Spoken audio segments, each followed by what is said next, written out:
साधिके शरण्ये त्र्यंबके गौरी नारायणी नमोस्तुते। ओम शक्ति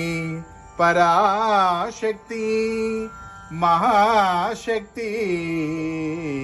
ऐं ग्लौं ऐं नमो भगवते वार्ताळि वार्ताळि वाराहि वाराहि वराहमुखि वराहमुखि अंधे अंधिनि नमः रुंदे रुंदिनि नमः जम्बे जम्बिनि नमः मोगे मोगिनि नमः स्तम्भे स्तम्भिनि नमः सर्वदुष्टप्रदुष्टानां सर्वेषां सर्ववाक् चितचक्षुर्मुखगदिजिह्वा स्तम्भनं कुरु कुरु शीघ्रं